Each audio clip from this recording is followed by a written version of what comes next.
ओम श्री गणेशाय नमः। ओम नमो भगवते वासुदेवाय। हरे कृष्णा कृष्ण कृष्णा हरे हरे, हरे राम राम राम हरे हरे। तव्हां सभिनी हरि भक्तन के नमस्ते। प्यारा भक्तों, ही कथा पाण गुरु कृपा से हासिल करे रहा आयूं।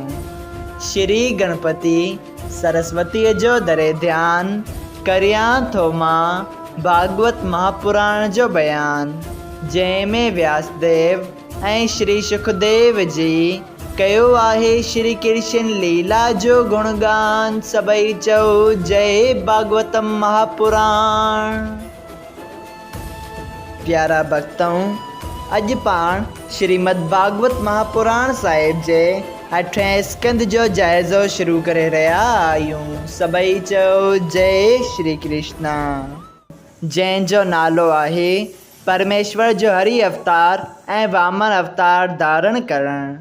प्यारा भक्तों, पहिरें अध्याय में राजा परीक्षित के श्री सुखदेव जी स्वामी भगवान जे मनवंतरनि बाबति ॿुधाइनि था त हिकिड़ो मनवंतर 71 छोकिरियुनि जो थिए थो ऐं 14 मनवंतरनि जो ब्रह्मा जी जो हिकिड़ो ॾींहुं थिए थो ऐं 14 मनवंतरनि जी हिकिड़ी राति थिए थी।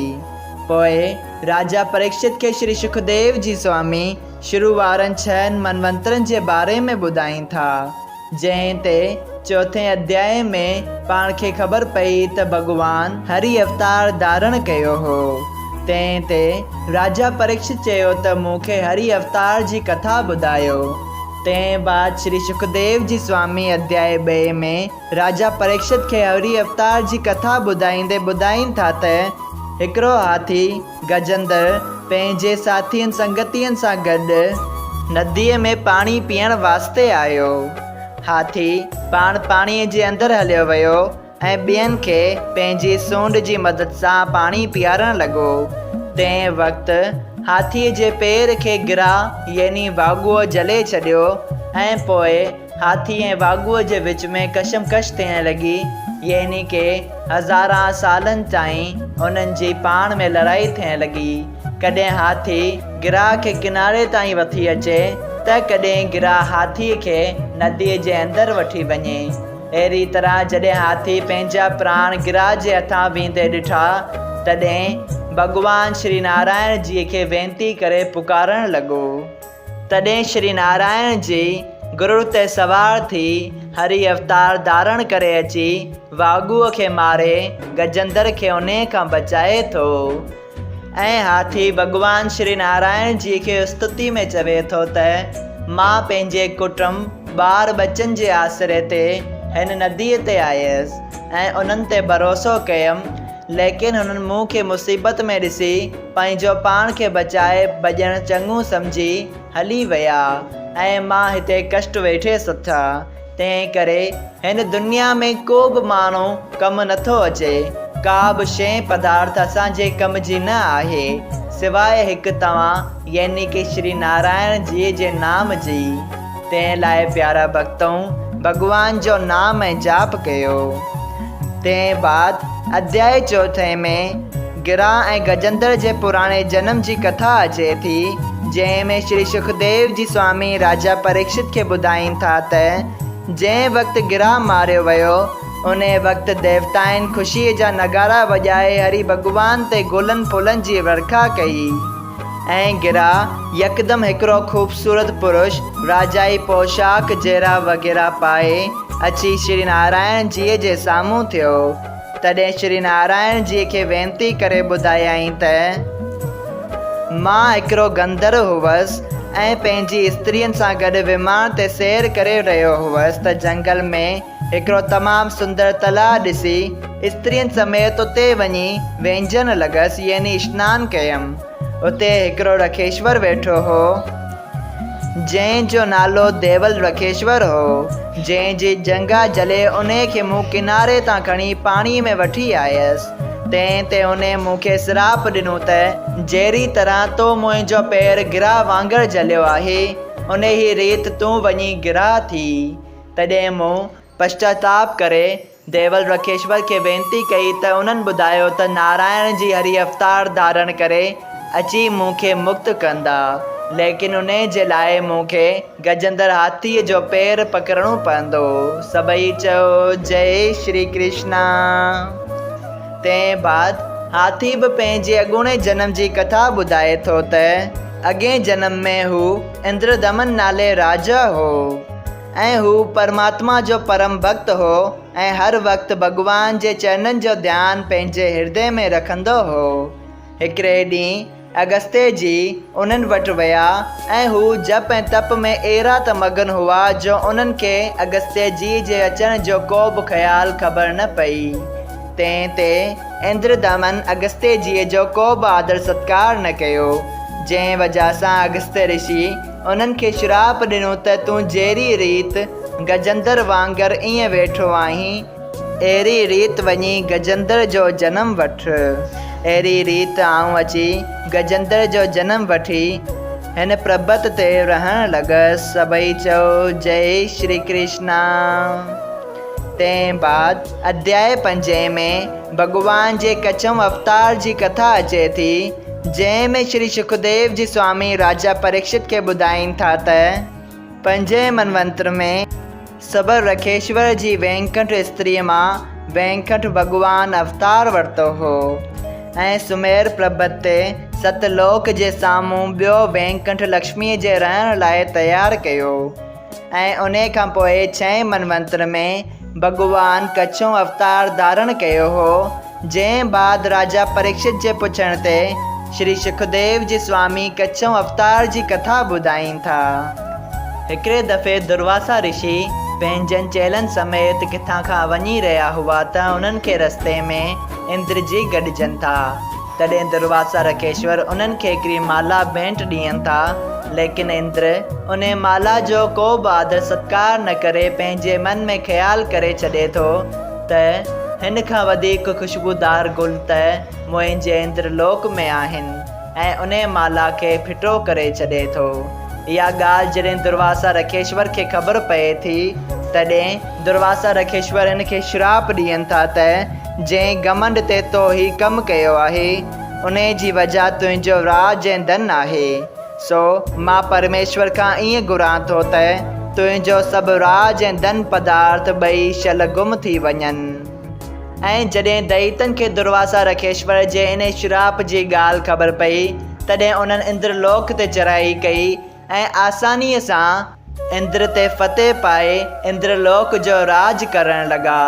तंहिं बाद देवता वञी ब्रह्मा जी शरण वठनि था ऐं ब्रह्मा जी सां गॾिजी अची श्री नारायण जी खे वेनती कनि था।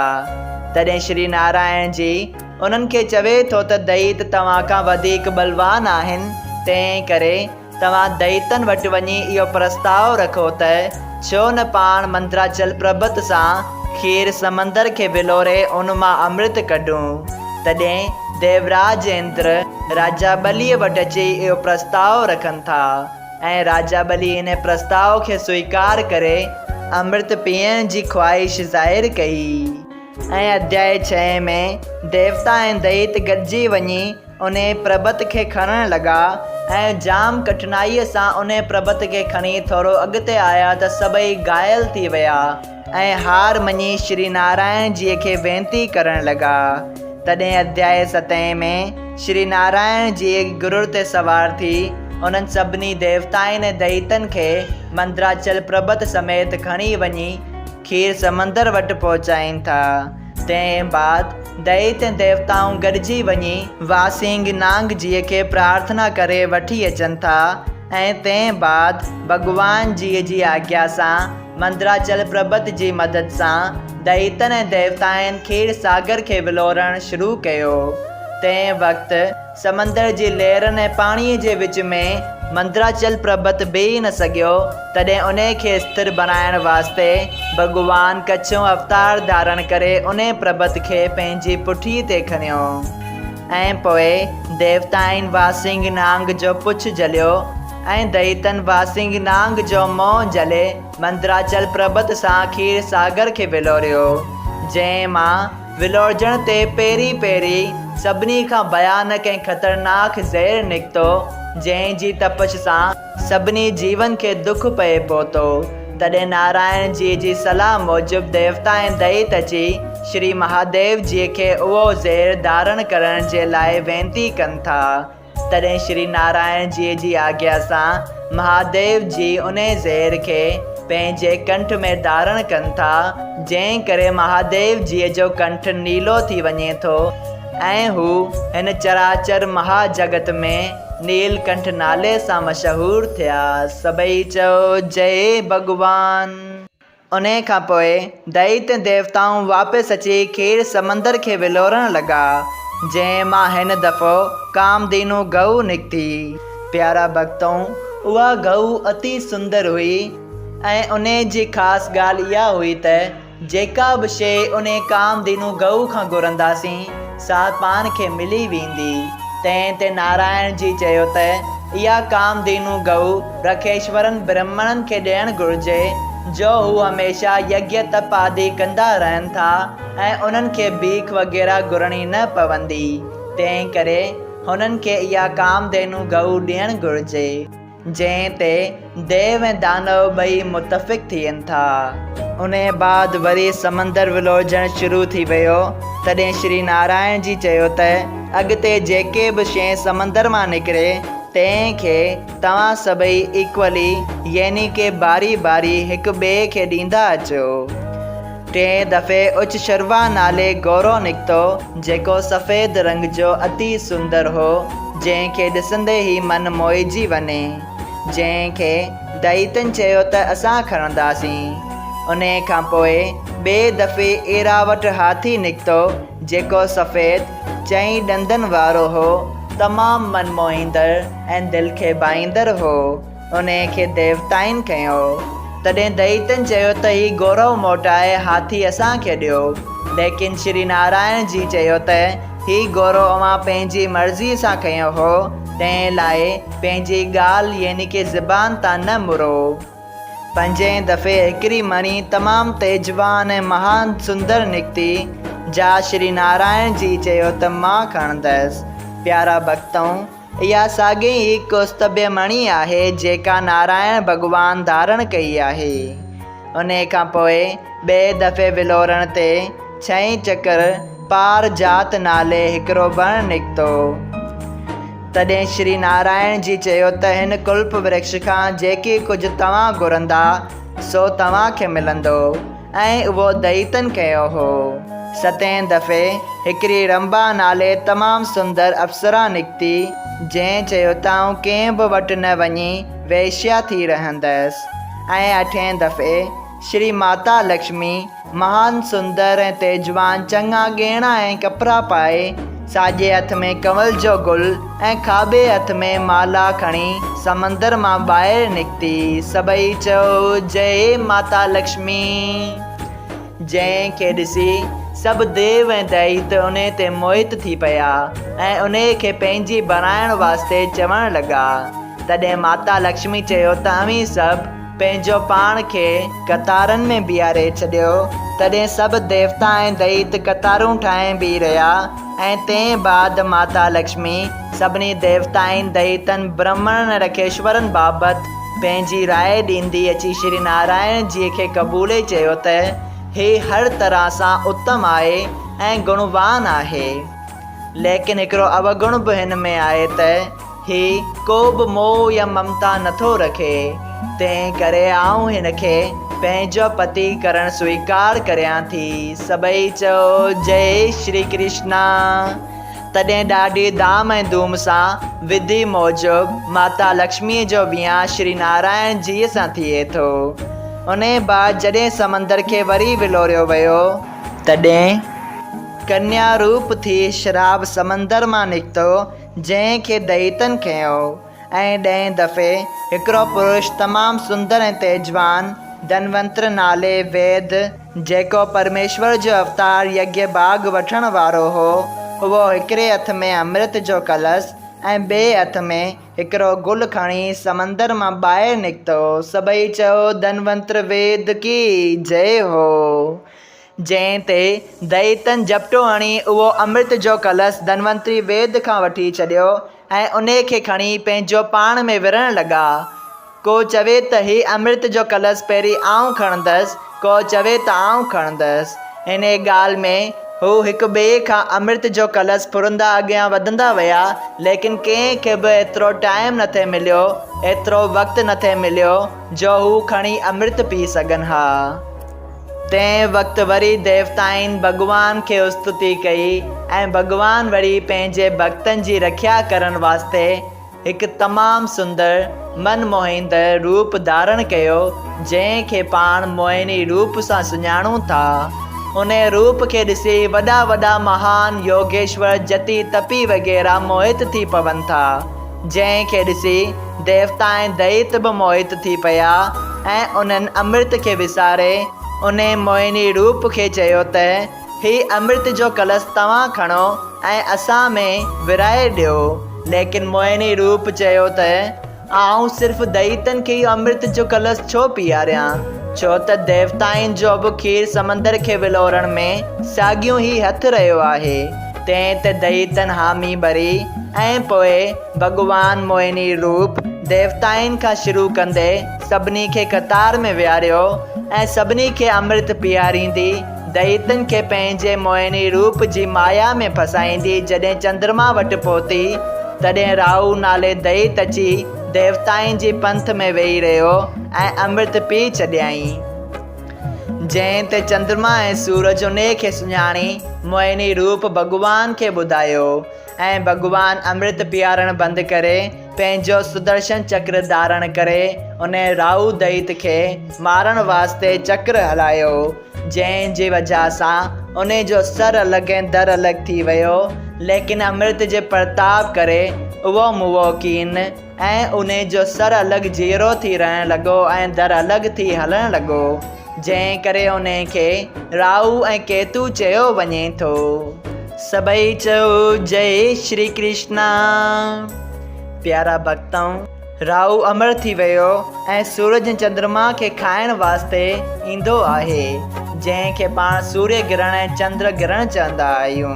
तॾहिं भॻवान पंहिंजे सुदर्शन चक्र सां सूर्य ऐं चंद्रमा जी हिफ़ाज़त कंदो आहे।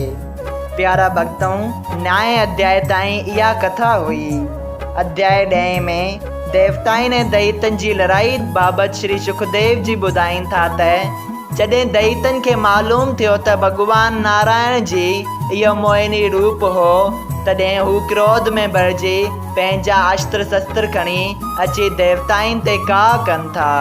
तॾहिं देवताउनि ऐं दैतनि जे विच में महासंग्राम थिए थो, जंहिं में चो तरफ़ भयानक आवाज़ूं ॿुधण में अचनि थियूं, खून जूं नदियूं वहण लॻनि थियूं ऐं हाहाकार मची वञे थो। चो तरफ़ भयानक वातावरण छाइजी वियो ऐं जंहिं में देवताउनि जी फतेह थियण लॻी।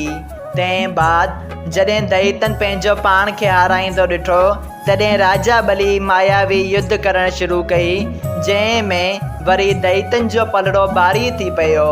वापसि श्री नारायण जी खे वेनती करण ते नारायण जी अची देवताउनि जी सहायता कनि था। तंहिं वक़्तु नारायण जी खे ॾिसी कुझु दैत उन्हनि ते का करे अचनि था, यानी कि उन्हनि ते वार कनि था ऐं नारायण जी पंहिंजे अस्त्रनि ऐं शस्त्रनि सां उन्हनि दैतनि खे वीर गति ॾियनि था। सभई चयो जय श्री कृष्णा। अहिड़ी रीति जॾहिं देवताउनि ऐं दैतनि जी युद्ध हलंदी रहे थी, तॾहिं ब्रह्मा जीअ जे चवण ते नारद मुनि अची देवताउनि ऐं दैतनि खे सम्झाइनि था ऐं दैतनि खे चवनि था त तव्हांजा सभु वॾा सेनापति वग़ैरह वॾा वॾा योद्धा मारिजी चुका आहिनि ऐं राजा बली पाण बेहोश थी पियो आहे ऐं घणो घायल आहे। पोइ अवी युद्ध छो था कयो? इहो युद्ध नीति ऐं नियम जे विरुद्ध आहे। तॾहिं दैतनि खे सम्झाए युद्ध बंदि करायई ऐं देवताउनि खे बि चयईं त अवी युद्ध बंदि कयो। अहिड़ी रीति देवताउनि जी विजय थी ऐं देवताउनि उहो कुल्प वृक्ष खणी अची स्वर्ग में लॻाए छॾियो। सभई चयो जय श्री कृष्णा। तंहिं बाद नारद मुनीअ जी आज्ञा सां दैत ऐं राजा बली सभिनी मरियल दैतनि जा सिर जे वढिया पिया हुआ से ऐं ॿियनि घायल दैत्यनि खे खणाए स्थाचल पर्बत ते शुक्राचार्य वटि आया ऐं शुक्राचार्य संजीवनी विद्या सां सभिनी खे वरी जीआरियो ऐं राजा बलीअ खे घणो ई धीरज ॾिनो। लेकिन राजा बलीअ खे को बि फ़र्क़ु न पियो जो हू परम ज्ञानी हुआ ऐं चवणु लॻा त हे गुरु जी, इन में का वॾी ॻाल्हि न आहे। कॾहिं देवता खटीनि था त कॾहिं असीं खटियूं था। ॾिसो, कुझु वक़्तु पहिरीं असां ई खटियो हो ऐं घणो ई वक़्तु देवलोक जो राज माणियो हो। सभई चओ जय श्री कृष्णा। अध्याय 11 संपूर्ण थियो। प्यारा भक्तों, श्रीमद् भागवत महापुराण साहिब जे 8हें स्कंद जे जाइज़े जो पहिरियों भाग संपूर्ण थियो।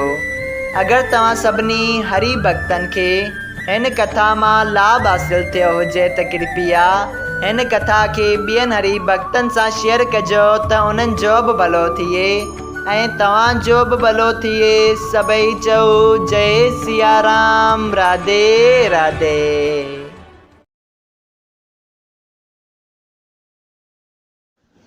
ओम श्री गणेशाय नमः। ओम नमो भगवते वासुदेवाय। हरे कृष्णा कृष्ण कृष्णा हरे हरे, हरे राम राम राम हरे हरे। तव्हां सभिनी हरि भक्तनि खे नमस्ते। प्यारा भक्तों, ही कथा पाण गुरु कृपा सां हासिल करे रहिया आहियूं। श्री गणपति सरस्वती जो दरे ध्यान करियां थो मां भागवत महापुराण जो बयान, जंहिंमें व्यासदेव ऐं श्री सुखदेव जी कयो आहे श्री कृष्ण लीला जो गुणगान। सभई चओ जय भागवतम महापुराण। प्यारा भक्तों, कल पाण कथा में श्रीमद् भागवत महापुराण साहिब जे 8हें स्कंद जे जाइज़े जे पहिरें भाग में श्रीमद् भागवत महापुराण साहिब जे 8हें स्कंद जा 11 अध्याय संपूर्ण कया हुआ। अॼु श्रीमद् भागवत महापुराण साहिब जे ॿिए जाइज़े जी कथा खे शुरू कंदे पाण श्रीमद् भागवत महापुराण साहिब जे 8हें स्कंद जे अध्याय 12 खां शुरू कंदासीं। सभई चओ जय श्री कृष्णा।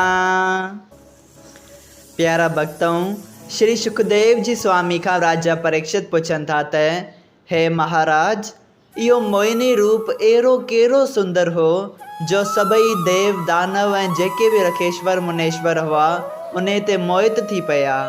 तंहिं ते श्री सुखदेव जी स्वामी चयो त ए परीक्षित, इहो रूप त एतिरो मोहींदड़ हो जो स्वयं श्री महादेव जी बि उन मोहिनी स्वरूप खे ॾिसी मोहित थी पिया हुआ।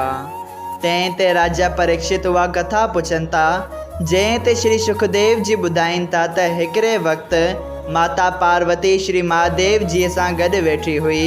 तॾहिं माता पार्वती उन मोहिनी स्वरूप खे ॾिसण जी इच्छा प्रकट कई।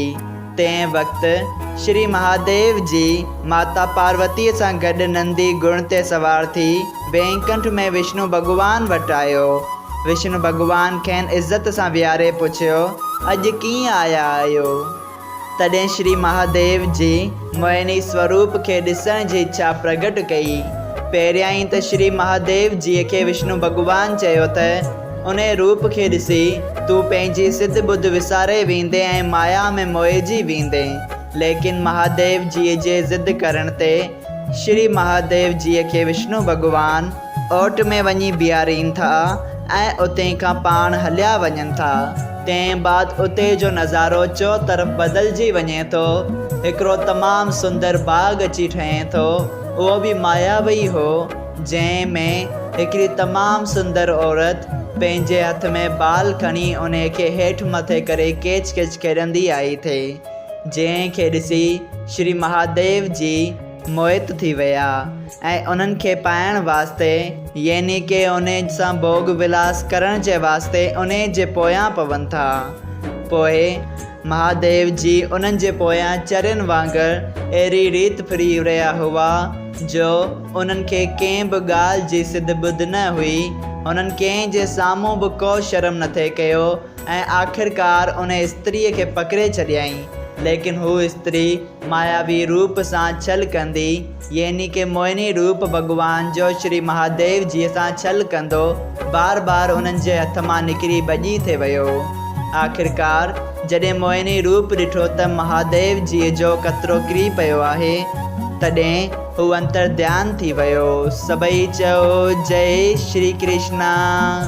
मोहिनी रूप जे अंतर ध्यान थी वञण ते महादेव जी खे होश आयो ऐं ज्ञान प्राप्त थियण ते वीचार करे सोचण लॻो त ही मूं कहिड़ी भुल कई जो हिकु स्वरूप खे ॾिसी मोहिजी वियसि ऐं पंहिंजो धर्म कर्म नेम वग़ैरह सभु छॾे चरियनि वांगुरु हिकु स्त्री जे पोयां पियसि। तंहिं वक़्तु श्री विष्णु भॻवान जी अची चयो त हे महादेव जी, इहो मोहिनी रूप हो जंहिंखे ॾिसी तूं मोहिजी वएं ऐं कामदेव बि इहो सुठो मौक़ो बदिलो वठण जो ॾिसी तोखे काबू में करे छॾियो ऐं तूं काम जे वस थी पई। लेकिन हे महादेव जी, इहो पहिरीं ऐं आख़िरी बार हो जो मूं तोखे इहो सबक़ु ते सेखारणु चाहियो त काम खे तो अञा ताईं वस में न कयो आहे। जेकॾहिं तूं काम खे वस में बि करे छॾीं तंहिं बाद बि इहो अहंकार मता करीं त कामदेव या ॿी का शइ तुंहिंजे वस में आहे, छो त अहंकार करण सां उहा शइ हथ मां निकिरी वेंदी आहे। सभई चओ जय श्री कृष्णा। पोइ अहिड़ी रीति महादेव जी खे विष्णु भॻवान धीरज ॾियनि था। सभई चओ जय श्री विष्णु भॻवान। तंहिं बाद प्यारा भक्तों 13 अध्याय में ॿियनि 8 मनवंतरनि जी कथा अचे थी, यानी के पहिरें अध्याय में पाण 4 मनवंतर ॾिठा, 5 में 2 ॿिया मनवंतर ॾिठा ऐं 13 में 8 मनवंतर ॿिया बि ॾिठा, यानी के टोटल 14 मनवंतरनि जी कथा पाण ॾिठी। उन खां पोइ अध्याय 14 में इंद्र ऐं ॿियनि देवताउनि जी कथा अचे थी, जंहिंमें राजा परीक्षित पुछनि था त हे सुखदेव जी स्वामी, मनवंतरनि में राजा इंद्र, रखेश्वरन, विष्णु भॻवान ऐं ॿियनि जो कहिड़ो कहिड़ो कमु आहे। तंहिं ते श्री सुखदेव जी ॿुधाइनि था त देवताऊं यज्ञ जा हिसा वठनि था, आहुतियूं ऐं पूजाऊं हासिल कनि था ऐं पोइ पंहिंजो पंहिंजो नेम करण कनि था, यानी के अग्नि पाण खे आग यानी के बाह पाण खे खाधो वग़ैरह पचाइण जे कमु ईंदी आहे, हवन यज्ञ करण जे कमु ईंदी आहे। तंहिं बाद सूर्य देवता जेको हर ॾींहुं सुबुह जो पंहिंजे मुक़ररु वक़्त ते तिलू थींदो आहे ऐं उन खां पोइ वापसि गुरूब बि पंहिंजे मुक़ररा वक़्त ते थी वेंदो आहे। अहिड़ी रीति देवराज इंद्र वक़्त ते वर्षा वसाए थो। अहिड़ी रीति सभई देवताऊं पंहिंजो पंहिंजो नेम कर्म कनि था। तंहिं बाद सप्तरकेश्वरनि जी कथा ॿुधाइनि था त सप्तरकेश्वर जोग साधीनि था ऐं उहे वेद जेके गुप्त थी वञनि था तिन खे संसार में वरी प्रगट कनि था ऐं स्वयं श्री भॻवान त हर मनवंतर में पंहिंजे भक्तनि जी रखिया ऐं अधर्म जो नाश करण वास्ते अवतार वठनि था। सभई चओ जय श्री कृष्णा। प्यारा भक्तों, अध्याय 15 में राजा बली जी कथा अचे थी, जंहिंमें श्री सुखदेव जी स्वामी खां राजा परीक्षित पुछियो त श्री नारायण जी पाण भॻवान आहे, पोइ छा लाइ उन्हनि वामन अवतार धारण करे राजा बली खां भिखिया घुरी।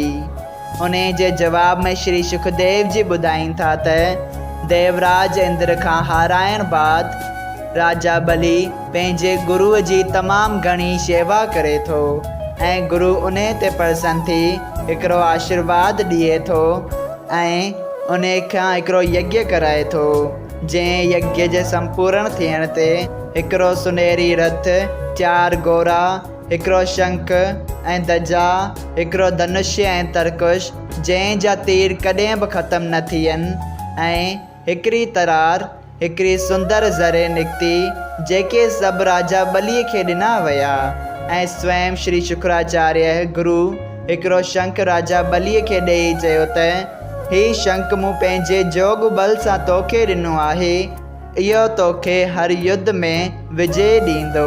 सभई चओ जय श्री कृष्णा।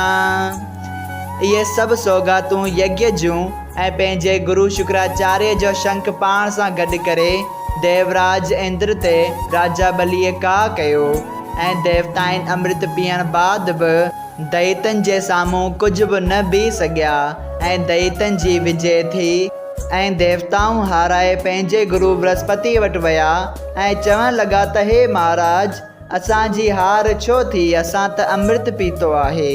तंहिं ते बृहस्पति ॿुधाइनि था त शुक्राचार्य जे आशीर्वाद ऐं वरदान ॾियण सबबि दैतनि जी जीत थी आहे ऐं तो जहिड़ा घणा ई इंद्र राजा बली जे साम्हूं कुझु बि न आहिनि हाणे।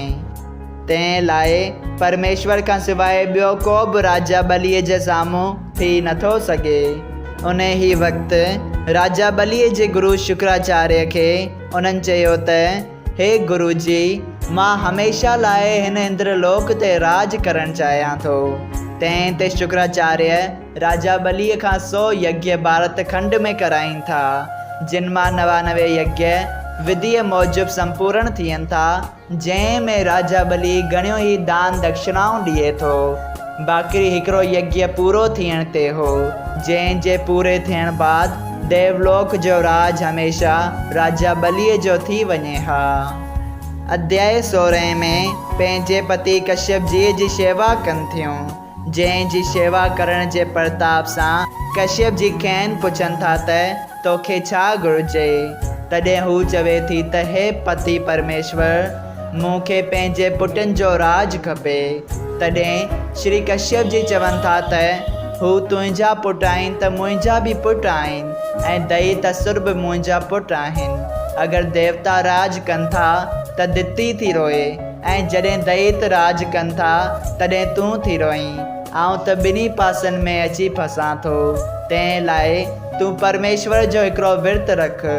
तंहिं ते अदिति पंहिंजे पतीअ खां उन विर्त जी विधि पुछनि थियूं ऐं अध्याय 17 में उन विर्त रखण जे प्रताप करे स्वयं श्री नारायण जी प्रगट थी उन्हनि खे दर्शन ॾियनि था ऐं वर घुरण जे लाइ चवनि था। तॾहिं अदिति पंहिंजी इच्छा ज़ाहिर कंदे चवनि थियूं त मूंखे देवताउनि जो राज सुर्ग लोक में वापसि खपे। तॾहिं श्री नारायण जी चवनि था त इहो राज त राजा बलीअ जो आहे, जंहिं हिन वक़्तु घणा ई धर्म जा कम कया आहिनि, यानी दान दक्षिणाऊं ॾिनाई आहे ऐं 99 अश्वमेध यज्ञ बि करायाई आहे ऐं आख़िरी यज्ञ जे संपूर्ण थियण खां पोइ राजा बली देवलोक जो राज हमेशह लाइ क़ाइमु करे छॾींदो। तंहिं लाइ मां पंहिंजे भक्त जी दुर्गति नथो करे सघां। लेकिन हे अदिति, तो एतिरो कठिन विर्त रखियो आहे, तंहिं लाइ आउं तुंहिंजी इच्छा पूरी कंदसि। तंहिं ते अदिति वरी चवे थी त हे दीनानाथ, मां चाहियां थी त तव्हां मुंहिंजे गर्भ मां जनम वठी अचो ऐं पोइ वञी राजा बलीअ जो राज ख़तमु करियो। सभई चयो जय श्री कृष्णा। तंहिं बाद अदितीअ खे गर्भ थिए थो ऐं 10 महीननि खां पोइ भॻवान वामन रूप धारण करे अची अदितीअ जे घर प्रगट थियनि था। सभई चयो जय श्री कृष्णा। टिनी लोकनि में मंगलाचार थियण लॻो। सभई देवताऊं रखेश्वर मुनेश्वर ऐं ब्रह्मा जी अची उते पहुता ऐं भॻवान जी स्तुति करण लॻा। तंहिं बाद भॻवान पंहिंजी सामग्री यानी के अंगूछो, डंडो, करमंडल ऐं छत्र वग़ैरह खणी राजा बलीअ जे आश्रम ॾांहुं पहुतो, जिते हुननि यज्ञ पे कयो। तंहिं खां पोइ अध्याय 18 में श्री सुखदेव जी स्वामी राजा परीक्षित खे ॿुधाइनि था त वामन भॻवान खे ब्रह्मा जी जरियो पाराइण खां पोइ मोकिलियो हो ऐं हू करमंडल वग़ैरह हथ में खणी जल्द ई राजा बलीअ जे यज्ञ वारे आस्थान ते पहुतो, जिते राजा बली उन जो तेज वग़ैरह ॾिसी उन खे वॾे आदर सत्कार सां विहारे खेसि पुछियो त हे स्वामी, तव्हां बिना कोठण जे हिते आया आहियो, तंहिं लाइ मां सम्झां थो त तव्हांजी मूं ते कृपा थी आहे। तंहिं लाइ हे बाल ब्रह्मचारी, तोखे जेका शइ घुरे सा तूं मूं खां घुर, आउं तोखे उहा शइ ॾींदसि। तंहिं ते वामन भॻवान चयो त हे राजा बली, मूंखे सिर्फ़ु 2 पग ज़मीन जा खपनि, जेके मूंखे मिलण ते आउं आराम सां वेही पंहिंजो नाम सुमरन कंदसि ऐं पंहिंजे हरीअ खे ध्यान में धियाईंदसि। तंहिं ते राजा बली चयो त हे बाल ब्रह्मचारी, तोखे मूं एतिरी वॾी ऑफर ॾिनी, लेकिन तंहिं बाद बि तो सिर्फ़ु 3 पग ज़मीन जा घुरिया आहिनि। हे बाल ब्रह्मचारी, घटि मां घटि एतिरो त घुरो जंहिं मां तव्हांखे सॼी उमिरि में ॿियो कंहिं खां बि घुरणो न पवे। तंहिं ते वरी वामन जी चवनि था त हे राजा बली, घुरण ते अचां त मुंहिंजी तृष्णा कॾहिं बि न मिटंदी ऐं मां हर हिकु नई शइ ते हिकिड़ी ॿी नई शइ जी इच्छा ज़ाहिर कंदसि। तंहिं लाइ मूं जेका शइ घुरी आहे ऐं जंहिं शइ जी मूंखे ज़रूरत आहे उहा शइ मुंहिंजे संतोष लाइ सही आहे। ॻाल्हि आहे सभु संतोष जी। अगरि आउं संतोष में आहियां त मुंहिंजे लाइ 3 पग धरतीअ जा बि जाम वॾा आहिनि। अगरि संतोष न आहे त टिनी लोकनि जूं जागीरूं मुंहिंजी तृष्णा नथियूं मारे सघनि। तंहिं ते राजा बली श्री वामन जीअ खे अध्याय 19 में वचन ॾियनि था त आउं तोखे 3 पग ज़मीन जा ॾींदसि। तंहिं ते परे खां शुक्राचार्य गुरु ॾिठो त हीअ वामन जी ॿियो केर बि न आहे, स्वयं नारायण जी आहे। तंहिं ते उथी भॼंदो भॼंदो राजा बलीअ वटि आयो ऐं चवणु लॻो त हे राजा बली, तूं हिन खे दान मता ॾे, छो त हीउ स्वयं श्री नारायण जी आहे ऐं पंहिंजो वॾो रूप धारण करे सिर्फ़ु 2 पगनि में ई तुंहिंजी सभु राज संपत्ति ऐं 14 लोक ई मापे वठंदो ऐं 3 पग ॾियण लाइ तोटे कुझु बि न बचंदो। तंहिं ते राजा बली पंहिंजे गुरुअ जी ॻाल्हि न मञी पंहिंजे गुरुअ खे चयो त हाणे आउं वचन ॾेई चुको आहियां, तंहिं लाइ आउं वचन जी पालना कंदसि, छो त हीउ स्वयं नारायण जी आहे। मतिलबु त जेकॾहिं आउं हिन खे दान न ॾींदसि ऐं पंहिंजे वचन तां मुरंदसि त उहो अधर्म थींदो ऐं उन अधर्म जी सज़ा ॾियण वास्ते हू मूं खां सभु कुझु पंहिंजे ताक़त जे ज़रिए वठी सघे थो, छो त हू हर शइ ते ताक़त रखण वारो आहे। तंहिं लाइ इहो सुठो आहे त मां हिन खे इहो सभु कुझु दान में ॾियां। सभई चओ जय श्री कृष्णा। तंहिं बाद अध्याय 20 में राजा बली 3 पग पृथ्वी दान ॾियण जे लाइ संकल्प करे थो, लेकिन गुरु शुक्राचार्य पंहिंजो नंढो रूप धारण करे उन बर्तन में अची वेही रहे थो जंहिं मां राजा बली पाणी वठण वारो हो ऐं हू सोराख़ में वेठो हो, जंहिं करे उन बर्तन मां पाणी ॿाहिरि न अची सघियो। तंहिं ते विष्णु भॻवान यानी के वामन जी पंहिंजे हथ में जेके डंभ खणी वेठो हो उन्हनि डंभनि मां यानी कि उन्हनि कखनि मां उन किटली या उन बर्तन जे मोह खे खोटणु लॻो, जंहिं सबबु करे गुरु शुक्राचार्य जी अखि भॼी पई ऐं हू काणो थी पियो। उन खां पोइ भॻवान वामन पंहिंजो अथाह वॾो रूप धारण कनि था, जंहिं में टिनी लोकनि जूं सभई शयूं सभु ज़ाहिर थिए ॾिसण में आयूं। उन में सभु लोक, सभु ग्रह, सभु जीव ऐं जेके बि वस्तु हिन पृथ्वीअ ते आहिनि उहे सभु ज़ाहिर ॾेखारे ॾियण लॻियूं। तंहिं बाद राजा बली 3 पैर पृथ्वी दान ॾियण जो संकल्प करे थो ऐं स्वयं श्री नारायण जी सिर्फ़ु 2 पैरनि में ई सभु लोक मापे वठे थो ऐं पोइ चवे थो त हे राजा बली, तो मूंखे 3 पैर पृथ्वी दान ॾियण जे लाइ चयो आहे, लेकिन 2 पैरनि में ई तुंहिंजूं सभु जागीरूं ख़तमु थी वियूं आहिनि ऐं 14 लोक मुंहिंजा थी विया आहिनि। प्यारा भक्तों, जंहिं वक़्तु स्वयं श्री नारायण जी वामन रूप धारण करे मथे 7 लोकनि खे पंहिंजे पेरनि सां छुयो, तंहिं वक़्तु देवताउनि ऐं रखेश्वरनि उन्हनि जे चरणनि खे धोई चरना अमृत वरितो ऐं ब्रह्मा जी उन अमृत खे पंहिंजे कमंडल में रखी छॾियो, जंहिं मां पोइ गंगा जी प्रगट थियूं। सभई चयो जय माता गंगा। जंहिं खां पोइ राजा बलीअ खे वामन जी चयो त मूंखे 3 पैर पृथ्वी दान खपनि, अञा 1 पैर पृथ्वी दान ॾे।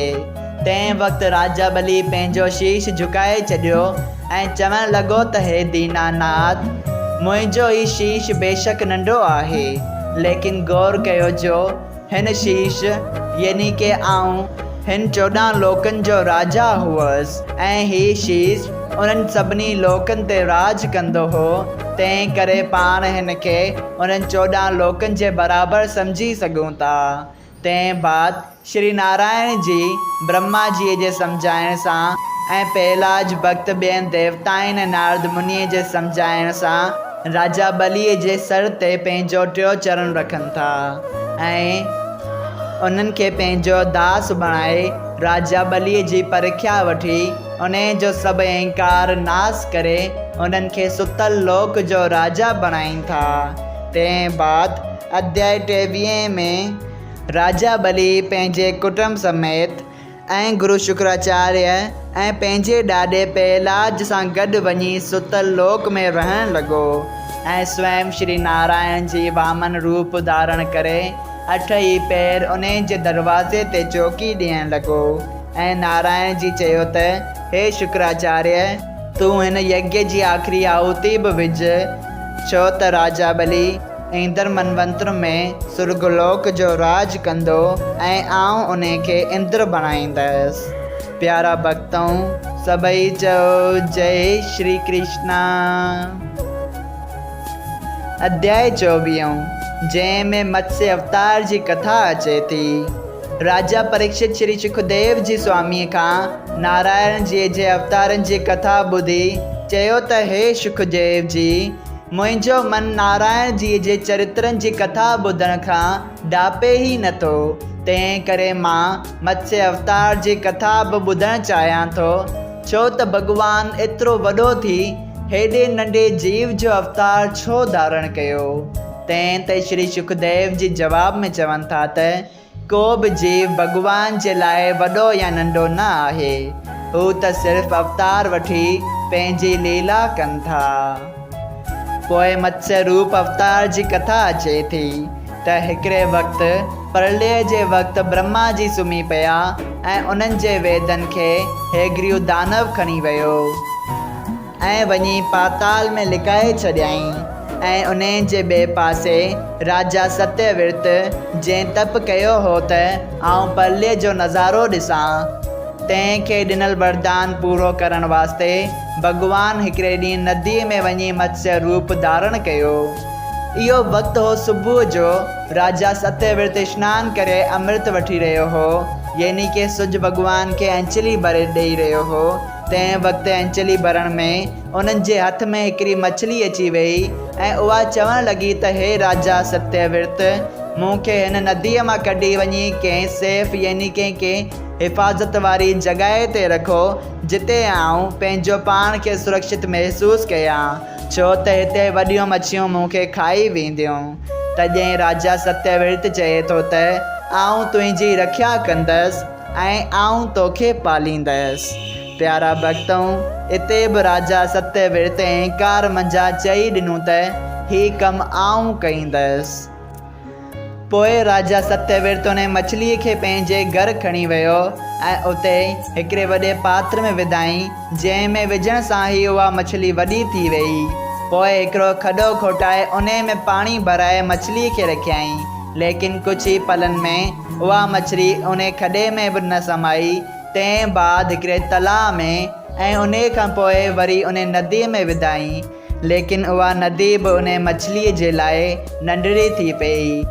आख़िरकार राजा सत्यव्रत उन मछलीअ खे समंदर में छॾियो। तंहिं ते उहा मछली चवणु लॻी त हे राजा सत्यव्रत, हिते त वॾियूं मछलियूं मूंखे खाई वेंदियूं, तो त मुंहिंजी पालना ऐं रक्षा करण जे लाइ चयो हो, लेकिन तूं त पंहिंजी ॻाल्हि तां मुकरी पियो। तंहिं ते राजा सत्यव्रत वीचार कयो त ही मछली ॿियो केरु न, स्वयं श्री नारायण जी आहे। तंहिं ते हथ जोड़े स्तुति करे चवणु लॻो त हे नारायण जी, मां धन्य आहियां जो तव्हांजो दर्शन पातमि। मूं में एतिरी सुमर्थी न आहे जो तव्हांजे गुणनि जी वॾाई करे तव्हांजी स्तुति करे सघां। तंहिं बाद नारायण जी यानी के मत्स्य रूप अवतार चवनि था त हे राजा सत्यव्रत, 7 ॾींहंनि खां पोइ महापर्य थींदो, जंहिंमें हिकिड़ी ॿेड़ी हूंदी जंहिं ते 7 रखेश्वर ईंदा, जिन ॿेड़ीअ में चढ़ी तूं सॼे पर्लीअ जो मंज़र ॾिसंदे। तंहिं बाद राजा सत्यव्रत खे मत्स्य रूप चयो त तूं सभिनी जीवन जो बिज पाण सां गॾु करे छॾ ऐं 7 ॾींहंनि खां पोइ उन ॿेड़ीअ वटि हिकिड़ो नांग तोखे नज़र ईंदो। तॾहिं तूं हिकिड़ो पासो ॿेड़ी वारी रसीअ जो मुंहिंजे सोने सिंह में ॿधिजां, जेको 10,000 जोजन जेतिरो डिघो हूंदो, ऐं ॿियो पासो रसीअ जो उन नांग जे पुछ खे ॿधिजां। तंहिं बाद उहा ॿेड़ी पाणीअ में फिरंदी ऐं महापर्य जो दृश्य ॾिसी बि तूं उन ॿेड़ीअ समेत पाणीअ में न बुॾंदे। ऐं तंहिं ई वक़्त में आउं तोखे ऐं 7 रखेश्वरनि खे ज्ञान ॾींदसि, जंहिं बाद तव्हां मुक्ति खे प्राप्त कंदा।